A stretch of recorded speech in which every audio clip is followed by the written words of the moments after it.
This is my second take for this video because the camera shut down the first time due to high temperature, but it's not actually the camera's fault, it's my fault because I did not go into the settings and turn on the high temperature sensitivity. And in case you're wondering what camera that is the A7 IV.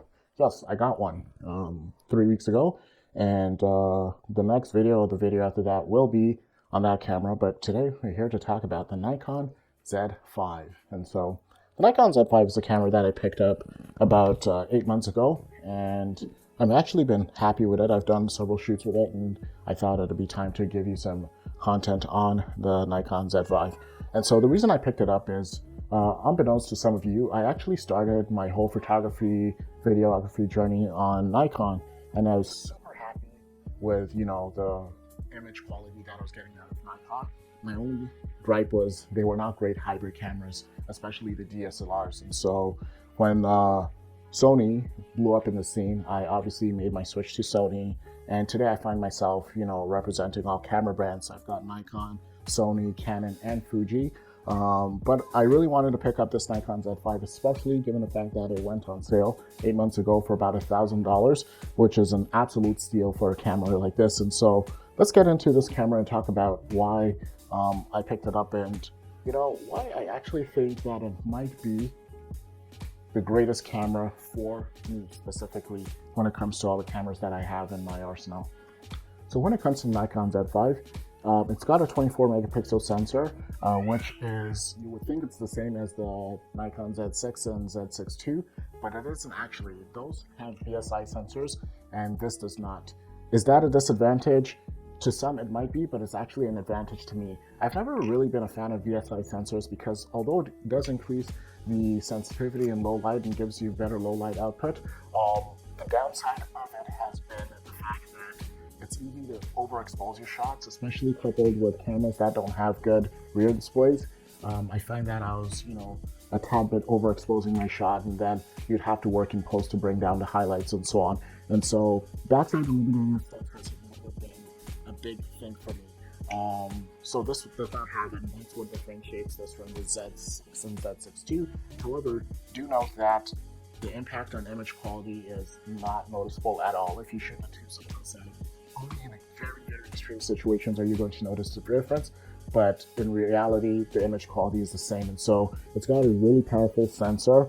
It's got dual card slots, which is, really good for working professionals. You can shoot weddings, you can shoot, jobs that don't give you the ability to take a shot a second time. Dual card slot allows you to, have that redundancy. So other than the sensor, other highlights of it is that it shoots up to 4K video, 30 frames per second. You do note that the 4K video is cropped, so I believe it's cropped 1.7 times. I will put the right number right here.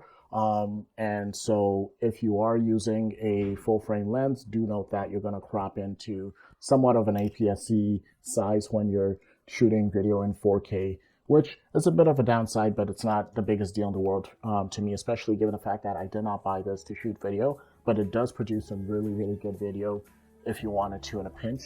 Other notables is that, like I said, it's got the dual card slots, and then you can shoot redundant. Even the Z6 that is a step above this does not have dual card slots, and so I would say that this is a better camera for working professionals, individuals like who shoot weddings, who don't have the ability to, get the shot again.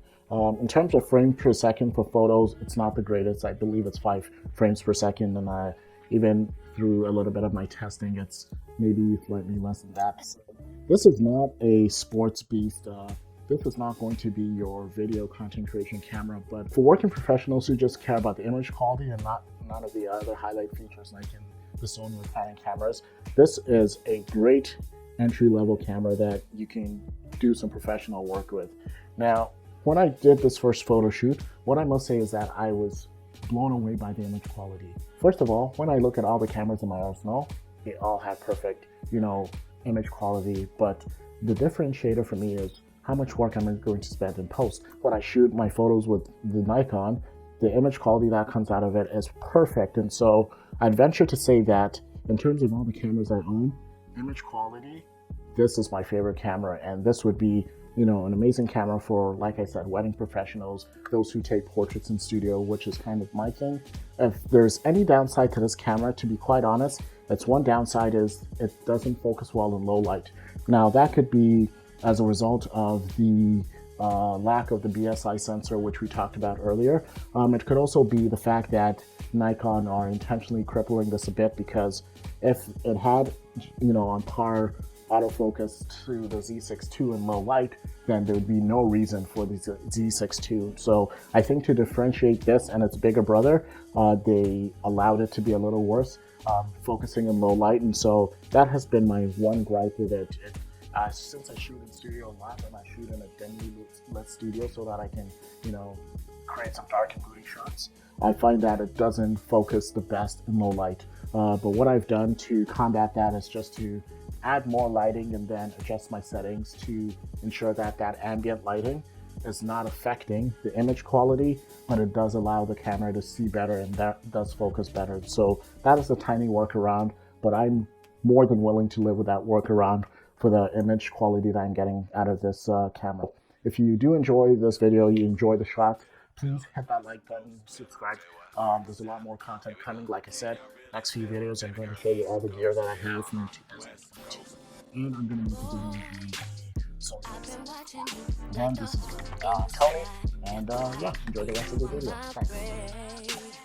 I promise you, if we keep bumping heads, I know that one of these days we gon' hook it up, probably talk on the phone. But see, I don't know if that's good.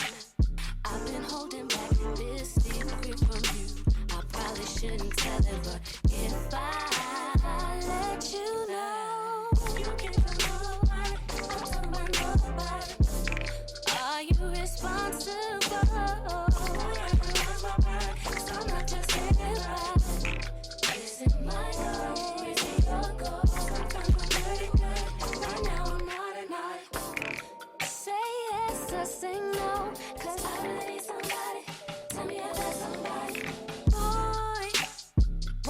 Me up at the park right now, up the block while everyone sleeps.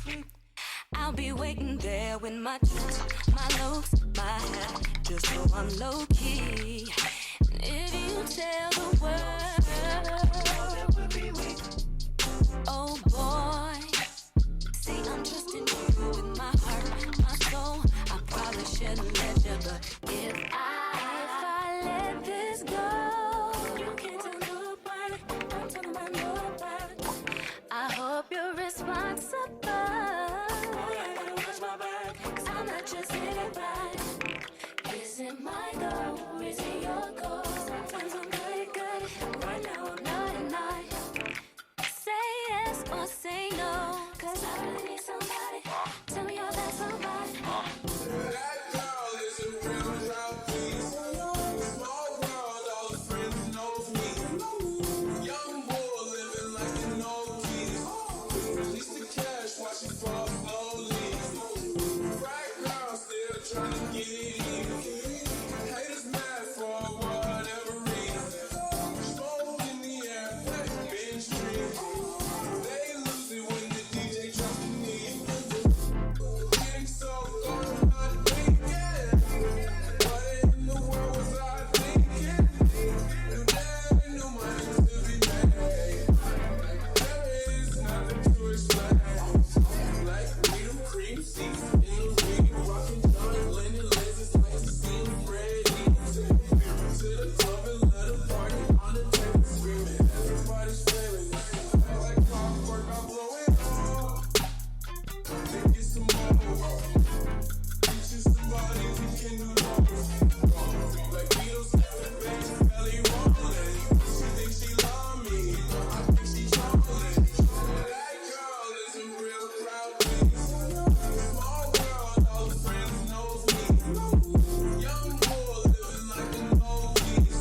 Coast, East Coast, them fellas, West Coast, them. Say what? Dirty South, here we go. Can y'all really feel it? Baby girl, East Coast, them, West Coast.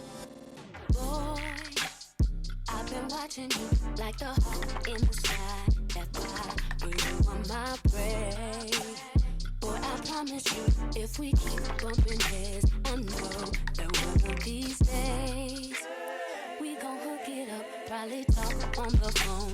But see, I don't know if that's good. I've been holding back this secret from you. I probably shouldn't tell it, but if